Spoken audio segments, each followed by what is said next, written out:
அன்பாலே கர்த்தரின் விடுதலை ஊழியத்தின் சார்பாக இந்த கால தியானத்திற்கு உங்களை அன்போடு வரவேற்கிறேன். இன்றைய நாளிலும் நாம் அப்போஸ்தலர் 14ஆம் அதிகாரத்துக்கு நாம் வந்திருக்கிறோம். கர்த்தருடைய கிருபையினால் இன்றைக்கி வாட்ஸ்அப் செய்தி 1001வது செய்தியாக இன்றைக்கி வெளியில் போயிருக்கு.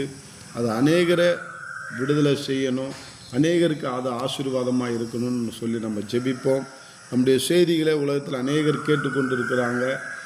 ஆனால் அங்கெல்லாம் போய் நம்ம ஊழியம் செய்ய முடியாட்டாலும் செய்திகள் போய் அவர்களை விடுதலை ஆக்கும்படியாக நம்ம ஜெபித்து கொள்வோம். அடுத்தது இன்றைக்கு இந்த 14ஆம் அதிகாரத்தில் அப்போஸ்தலர் நடபடி புஸ்தகம் 14 1 - 7 வரைக்கும் நாம் இருக்கிற பகுதியில் இருக்கிற ஜெப குறிப்புக்காக நம்ம ஜெபிப்போம். 1 - 7 வரைக்கும் நீங்கள் ஸ்மார்ட்டாக வீட்டில் படித்து பாருங்கள். இக்கதோனியா பட்டணத்திலே அவர்கள் இருவரும் யூதருடைய ஜெபாலயத்தில் பிரவேசித்து யூதரிலும் கிரேக்கரிலும் திரளான ஜனங்கள் விசுவாசிக்கத்தக்கதாக பிரசங்கித்தார்கள். விசுவாசியாத யூதர்கள் சகோதரர்களுக்கு விரோதமாய் புறஜாதியின் மனதை எழுப்பிவிட்டு பகை உண்டாக்கினார்கள்.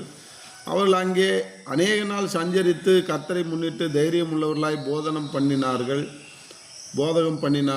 அவர் தமது கிருபையுள்ள வசனத்திற்கு சாட்சியாக அடையாளங்களும் அற்புதங்களும் அவர் கைகளினாலே செய்யும்படும்படி அனுகிரகம் பண்ணினார். பட்டணத்து ஜனங்கள் பிரிந்து சிலர் யூதரையும் சிலர் அப்போஸ்தலரையும் சேர்த்து கொண்டார்கள். இவர்கள் அவமானப்படத்தக்கதாக கல்லெறிய வேண்டும் என்று புறஜாதிகள் யூதர்கள் அதிகாரிகள் அமளி பண்ணுகையில் இவர்கள் அதை அறிந்து லிக்கதோனியா நாட்டில் உள்ள பட்டணமாகிய லிஸ்ரா தெர்பை சுற்றுப்புறங்களுக்கு ஓடிப்போய் அங்கே சுவிசேஷத்தை பிரசங்கித்தார். இங்கே பார்க்கிறோம், இந்த 3வது வசனத்தில் ஒரு ஜெப குறிப்பு ஆண்டவர் வைத்திருக்கிறார். அதுக்காக நம்ம ஜெபிக்க போகிறோம். 3வது வசனத்தை நான் படிக்கிறேன். அப்போஸ்தலர் நடபடி புத்தகம் 14:3 14ஆம் அதிகாரம் 3வது வசனம். அவர்கள் அங்கே அநேக நாள் சஞ்சரித்து கர்த்தரை முன்னிட்டு தைரியம் உள்ளவர்களாய் போதகம் பண்ணினார்கள். அவர் தமது கிருபையுள்ள வசனத்திற்கு சாட்சியாக அடையாளங்களும் அற்புதங்களும் அவர்கள் கைகளினாலே செய்யும்படி அனுக்கிரகம் பண்ணினார். அவர்னா யாரு? ஆண்டவராகிய இயேசு கிறிஸ்து, உயிர் தேர்ந்து உயிரோடு இருக்கிற தெய்வம். அவர் இந்த பவுலையும் அந்த ஊழியக்காரர்களையும் மறைத்து அங்கே என்ன செய்கிறாரா? அற்புதம் செய்கிறார் என்று பார்க்கிறோம். கிருபை உள்ள வசனத்திற்கு சாட்சியாக அடையாளங்களும் அற்புதங்களும் அவர் கைகளினாலே செய்யப்படும்படி அனுக்கிரகம் பண்ணினார் என்று பார்க்கிறோம். அன்பானே, இன்றைக்கு நாம் என்ன ஜெபிக்க போகிறோம்னா, இன்னைக்கு நம்ம கைகளினாலும் சாட்சிகள், வசனத்திற்கு சாட்சியாகவும் அடையாளங்களும் அற்புதங்களும் நம்முடைய கைகளினாலும் செய்யும்படி அனுக்கிரகம் பண்ணுங்க ஆண்டவரேன்னு சொல்லி ஜெபிக்க போகிறோம். நீ ஜெபம் பண்ணால் அங்கே அனுக்கிரகம் நடக்கணும். ஆண்டவருடைய அனுக்கிரகம் இல்லைன்னா அங்கே அற்புதம் கிடையாது. ஆண்டவருடைய அனுக்கிரகம் இல்லைன்னா அங்கே அடையாளங்கள் கிடையாது. ஆண்டவருடைய அனுக்கிரகம் இல்லைன்னா அங்கே சாட்சி எழும்ப முடியாது. அப்போ சாட்சியாக ஒருவர் எழும்பணும்னா அவன் அடையாளத்தையும் அற்புதத்தையும் ருசிக்கணும். அந்த அடையாளத்தை அற்புதத்தை ருசிக்கணும்னா ஆண்டவர் அனுக்கிரகம் பண்ணியாகணும். இன்னைக்கு நீ நானும் ஜெபிக்க போகிறோம். என்னன்னா, ஆண்டவரே, நாங்கள் போகிற இடத்துல உம்மை குறித்து பேசும்போது, உயிர் தெரிந்த தேவனை நாங்கள் சொல்லும் பொழுது எங்களுடைய வசனத்தை உறுதிப்படுத்தும்படியாக நீங்கள் ஒரு அடையாளத்தை அற்புதத்தை எங்கள் கைகளிலே செய்யும்படியாக எங்களுக்கு அனுக்கிரகம் செய்தருளும் என்று சொல்லி நம்ம ஜெபிக்கணும். இதுதான் நம்முடைய ஜெபம். அன்பாலே, இந்த ஜெபத்தை பண்ணிட்டு நம்ம போனோம்னு வச்சுக்கேன், ஆண்டவர் அடையாளங்களிலும் அற்புதங்களினாலும் அவருடைய வசனத்தை உறுதிப்படுத்துவார். அவர் நமக்கு அனுக்கிரகம் பண்ணுவார். அன்பாலே, இது நிச்சயமாக நடக்கும். ஏனென்றால் நேற்று கூட ஒரு வீட்டில் நாங்கள் கூட்டம் நடத்தினோம்.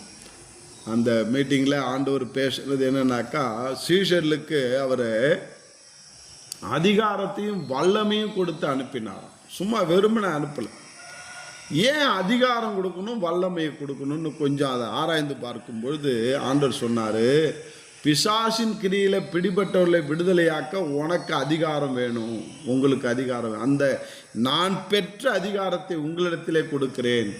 பிசாச எல்லா துரைத்தனங்களையும் அதிகாரங்களையும் உரிந்து கொண்டு நான் சிலுவையிலே வெற்றி சிறந்ததைப் போல நீங்கள் என்னுடைய நாமத்தினால போய் அதிகாரத்தை பயன்படுத்தி அந்த பிசாசின் கிரியைகள் எல்லாம் முறித்து போடும்படியான அதிகாரத்தை நான் கொடுத்தேன், அத்தாரிட்டியை நான் கொடுக்கிறேன் என்று சொன்னேன்.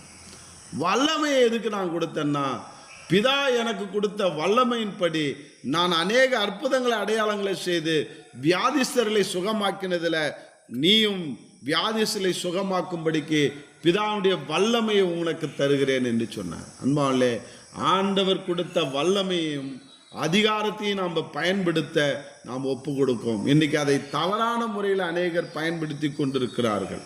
நேற்று சிங்கப்பூர்லேருந்து ஒரு ஃபோன், எனக்கு ஒரு கால் வந்தது.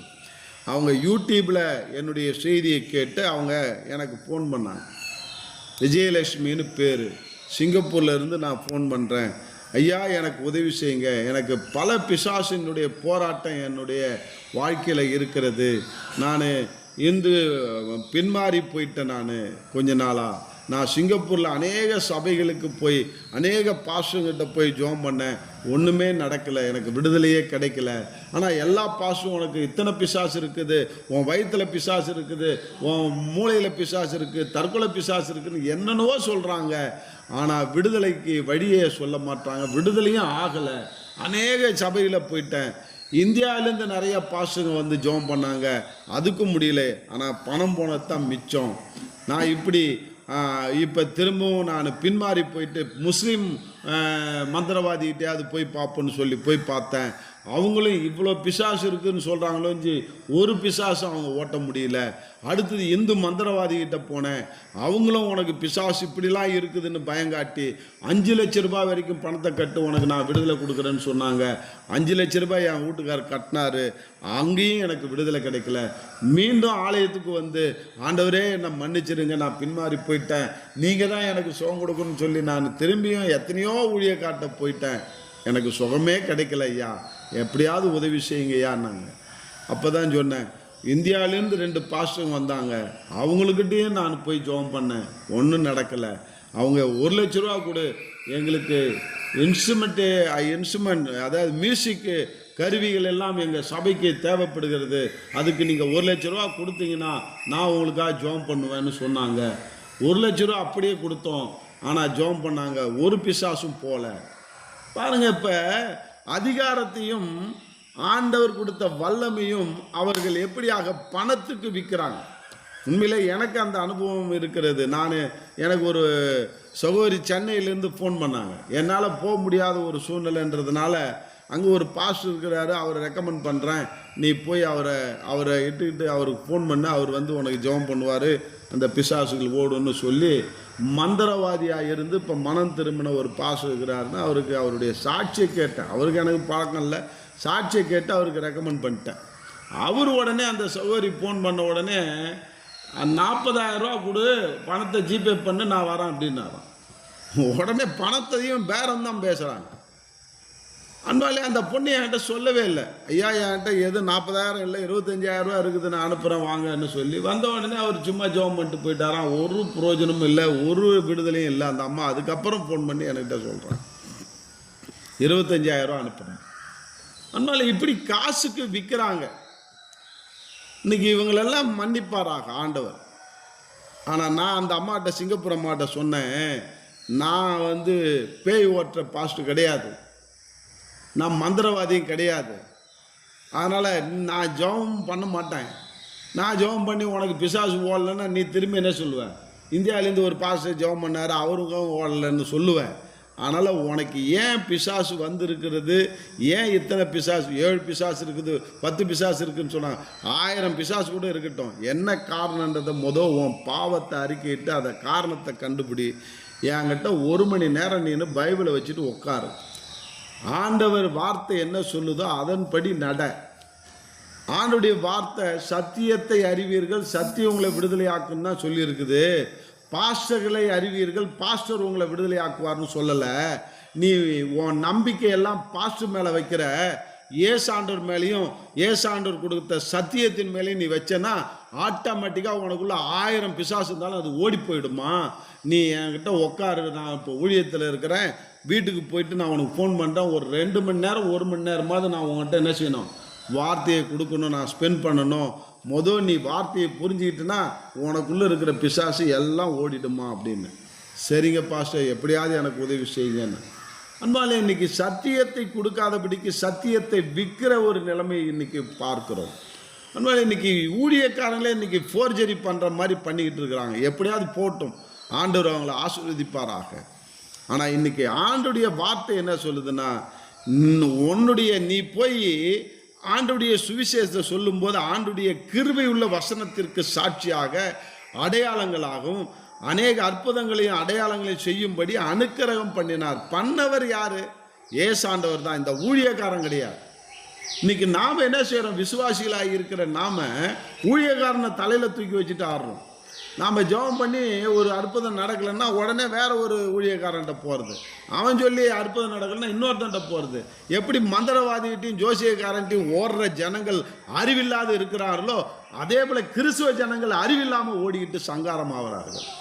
அன்பாலே, இன்னைக்கு பாருங்கள், இன்னைக்கு அப்படி தான் மாற்றிக்கிட்டே இருக்கிறாங்க. சபையை மாற்றுறது, ஊழியக்காரனை மாற்றுறது. இவர் எங்கள் ஊழியக்காரர் வல்லமை கிடையாது, அவர் ஜெபம் பண்ணால் பிசாசு ஓடலை, அவர் ஜெபம் பண்ணாதான் இன்னொரு ஊழியக்காரர் இருக்கிற அவர் ஜெபம் பண்ணால் தான் பிசாசு ஓடுதுன்னு சொல்லிட்டு அவர்கிட்ட போயிட்டு காசை கொடுத்துட்டு ஏமாந்துட்டு வரோம். அன்பாலே, இன்னைக்கு ஓப்பனாக சொல்கிறேன், அநேக எல்லா விசுவாசிக்குள்ளேயும் அநேக பிசாசுகள் இருக்குது. என்னது? அவிசுவாசம் என்ற பிசாசு, குற்ற உணர்வு பிசாசு, இச்சையடக்கம் என்ற பிசாசு, இப்படி அநேக பிசாசுகள் உட்காந்துட்டு இருக்குது. ஆனால் இன்னைக்கு நம்ம அதை மட்டும் திருத்தணும்னு நினைக்கிறோம். அன்பாலே, சத்தியத்தை அறிய அறிய திருத்தப்படும். அது தானாக ஓடுங்க, தானா, அது ஆட்டோமேட்டிக் ப்ராசஸ். ஆயிரக்கணக்கான பிசாசு உனக்குள்ள இருந்தாலும் சத்தியத்தை அறிய அறிய அந்த ஆயிரக்கணக்கான பிசாசு இடம் தெரியாமல் ஓடி போகும். அன்பாலே, இன்னைக்கு உண்மையிலே காலையில் ஒரு குரூப் ஆஃப் பீப்புளுக்கு நான் வார்த்தையை கொடுத்தேன். அந்த வார்த்தை மிகவும் ஆச்சரியமான இருந்தது. பாருங்க, யோவான் 15ஆம் அதிகாரம் 16வது வசனம் இப்படியாக சொல்லுது, நீங்கள் என்னை தெரிந்து கொள்ளவில்லை, நான் உங்களை தெரிந்து கொண்டேன். நீங்கள் என் நாமத்தினாலே பிதாவை கேட்டுக்கொள்வது எதுவோ அது உங்களுக்கு கொடுக்கப்படத்தக்கதாக நீங்கள் போய் கனி கொடுக்கும்படிக்கும் உங்கள் கனியிலே நிலைத்திருக்கும்படிக்கும் நான் உங்களை ஏற்படுத்தினேன் என்றார். பிதா உங்களுக்கு கொடுக்கத்தக்கதாக நீங்கள் போய் கனி கொடுக்கப்படும். இன்னைக்கு நீ கனி கொடுக்கிற வாழ்க்கையில் இருந்தால் தான் பிதா உனக்குடைய ஜெபத்தை கேட்பார், பிதா உனக்கு அனுக்கிரகம் பண்ணுவார். இன்னைக்கு உண்மையிலே இந்த வசனத்துக்கும் இந்த வார்த்தைக்கும் இந்த அப்போஸ்தலர் நடவடிக்கை 14:3க்கும் அனுக்கிரகம் நமக்கு பண்ணணும்னா பிதாவானவர் பிதாவிடத்தில் கேட்டுக்கொள்வது எதுவோ அது உங்களுக்கு கொடுக்கப்படத்தக்கதாக நீங்கள் போய் கனி கொடுக்கும்படி கனியிலே நிலைத்திருக்கும்படிக்கு நான் உன்னை ஏற்படுறேன். அப்போ கனி கொடுக்கணும்னா முதல்ல கனியில நிலைத்திருக்கணும். நல்லா புரிஞ்சிக்கோ. சட்டியில் இருந்தால் தான் ஆப்பையில் வரும்னு சொல்லுவாங்க. நீ கனியில் நிலைத்து இருந்தால் தான் நீ கனி கொடுக்க முடியும். அப்போ தான் பிதா நம்முடைய ஜெபத்தை கேட்டு நமக்கு அருள் புரிவார், அனுக்கிரகம் பண்ணுவார். அன்பாலே, இன்னைக்கு நீ கனியில நிலைத்து இருக்கிறாயா? நிலைத்து இருக்கிறதுக்கு என்னங்க வழி? ஆவிக்குரிய கனிகளை குறித்து பவுல் அழகா எழுதுறார். கலாத்தியர் 5ஆம் அதிகாரத்தில் 22வது வசனம், ஆவியின் கனியோ அன்பு, சந்தோஷம், சமாதானம், நீடிய பொறுமை, தயவு, சாந்தம், விசுவாசம், நற்குணம், இச்சையடக்கம், இப்படிப்பட்டவர்களுக்கு விரோதமான பிரமாணம் ஒன்றும் இல்லைன்னு முடிக்கிறார். ஆவியின் கனியோ என்று ஆரம்பித்த பவுல் பிரமாணத்திலே முடிக்கிறார். அன்பாலே, இன்னைக்கு அந்த பிரமாணத்தின் ரகசியத்தை தான் நான் உங்களுக்கு சொல்லித்தரேன். அன்பாலே, இந்த ஆவியில நிலைத்து இருக்கணும்னா அந்த ஆவியின் கனிகளை பிரமாணமாக நீங்கள் மாற்றுங்கள். நான் அதனால்தான் எங்கள் சபையில் இதை எழுதி போட்டிருக்கிறேன். என்னென்ன? அன்பாய் இருக்க வேண்டும், சந்தோஷமாய் வாழ வேண்டும், சமாதானத்தோடு நடக்க வேண்டும். அன்பாலே, இப்படி அதை பிரமாணமாய் மாற்று. கனியாய் நீ நினைச்சிட்டு இருந்தனா அது கனியா, அது பிரமாணமாய் மாற்ற வேண்டும். இச்சை அடக்கத்துடன் வாழ வேண்டும். இப்படி நீ வாழ வாழ அந்த வாழ நிலைத்திருக்கும் பொழுது உனக்குள்ளிருந்து அன்பின் கனி வரும், இச்சை அடக்கத்தின் கனி வரும், விசுவாசத்தின் கனி வரும். அப்போ வரும் பொழுது அநேகருக்கு அது ஆசீர்வாதமாக இருக்கும். ஆண்டவர் அனுக்கிரகம் பண்ணுவாருங்க. அன்பாலே, ஆவியின் கனியில நிலைத்திருக்க வேண்டும். கனி நிலைத்திருக்க, உங்களில் நிலைத்திருக்கும்படிக்கு கனி கொடுக்கவும் நிலைத்திருக்கவும் உங்களை ஏற்படுத்தினேன் என்றார். அப்ப நிலைத்திருந்தாதான். கனி எப்படி நிலைத்திருக்கும் என்றால் ஆவியின் கனிகளை பிரமாணமாய் நீ எழுதி வைத்து கொண்டு அது பிரமாணமாய் நடந்து கொள். அந்த பிரமாணத்தின்படி நடக்க நடக்க நீ அதில் நிலைத்திருக்கிறாய் என்று அர்த்தம். ஒரு உதாரணத்துக்கு சொல்றேன். விபச்சாரம் செய்யாதிருப்பாயாக, களவு செய்யாதிருப்பாயாக, பொய் சாட்சி சொல்லாதிருப்பாயாக என்று மண்டையில் அடிக்கிற மாதிரி சொல்லும்போது தான் அது பிரமாணம்னு சொல்லிட்டு பொய் சொல்லாமல் இருக்கிற, விபச்சாரம் பண்ணாமல் இருக்கிற, கொலை செய்யாமல் இருக்கிற. இந்த ஆவியின் கனியோ அன்பு சந்தோஷம்னு மொட்டையாக சொல்லும்போது அது கனின்னு நினைச்சிட்டு விட்டுற. அன்பாய் நடப்பாயாக, சந்தோஷமாய் இருப்பாயாக, சாந்தத்துடன் வாழ்வாயாக என்று அதை ஆவிக்குரிய பிரமாணமாய் நீ கன்வெர்ட் பண்ணி அதில் நாம் நடக்க உறுதியாக இருந்தோம் என்றால் நிச்சயமாய் நீ நானும் ஆவிக்குரிய கனிகளை கொடுக்கிறவர்களாய் மாறுவோம் அன்பானே. இந்த ரகசியத்தை ஆண்டவர் இன்றைக்கு கற்றுக் கொடுத்தார். இன்னைக்கு அதுதான் உங்களுக்கு சொல்கிறேன் அன்பானே. இன்னைக்கு நீயும் நானும் ஆவிக்குரிய பிரமாணத்தில் நாம் 9 பிரமாணத்தில் நிலைத்திருக்க 9 கனிகளை கொடுக்க ஆண்டவர் உதவி செய்வார். நாம் ஜெபிக்கும் பொழுது ஆண்டவர் நமக்கு அனுக்கிரகம் பண்ணி அற்புதங்களை அடையாளங்களை செய்து உன்னை கொண்டு என்னை கொண்டு பெரிய காரியம் செய்வார். அவரை நிரூபிப்பார். உயிர்த்தெழுந்த தேவனை நிரூபிப்பார். அதான் சொல்றாரு, அவர் தமது கிருபை உள்ள வசனத்திற்கு சாட்சியாக. இதாங்க வசனத்துக்கு நம்ம சாட்சியாக வாழறது. ஆவிக்குரிய பிரமாணத்தின்படி நீ வாழ அந்த அடையாளங்கள் அற்புதங்கள் நடக்க நீயும் சாட்சியாக இருக்க முடியும், நானும் சாட்சியாக இருக்க முடியும். அன்பாலே அனுக்கிரகம் பண்ணும்படியாக நம்ம ஜெபிப்போம். கர்த்தர் தாமே நமக்கு உதவி செய்வாராக. அன்பின் தகப்பனே, நன்றியோடு துதிக்கிறோம். ஆண்டவரே, எங்கள் கைகளிலும் அடையாளங்கள் அற்புதங்கள் நடக்க அனுக்கிரகம் பண்ணுங்க. அனுக்கிரகம் எங்களுக்கு பண்ண வேண்டும் என்றால் நாங்கள் ஆவியின் பிரமாணத்தின்படி, ஆவிக்குரிய கனிகளின் பிரமாணத்தின்படி நாங்கள் நிலைத்திருக்கவும் கனி கொடுக்கவும் என்னை எங்களை ஒப்பு கொடுக்கிறோம். அதன்படி நடந்து ஆண்டவரே எங்களுடைய வாழ்க்கையில் நாங்கள் சாட்சியாக இருந்து அடையாளங்களை அற்புதங்களை செய்து உம்மை நிரூபிக்க உதவி செய்யும். அனுக்கிரகம் பண்ணித்தாரும். எங்களுக்கு அனுக்கிரகம் பண்ண போறீங்க, அதுக்காக நன்றி. எங்களை சாட்சியாக வாழ வைக்க போறீங்க, அதுக்காக நன்றி. ஆவியின் கனிகளில் நிலைத்திருக்கும்படியாக உதவி செய்ய போறீங்க, நன்றி. ஆவியின் கனி கொடுக்கிற ஜீவியமாய் எங்களை மாற்ற போறீங்க, நன்றி. இயேசு கிறிஸ்துவின் நாமத்தான் ஜெபிக்கிறேன் ஜீவனுள்ள தகப்பனே, ஆமென். காட் பிளஸ் அன்பாலே.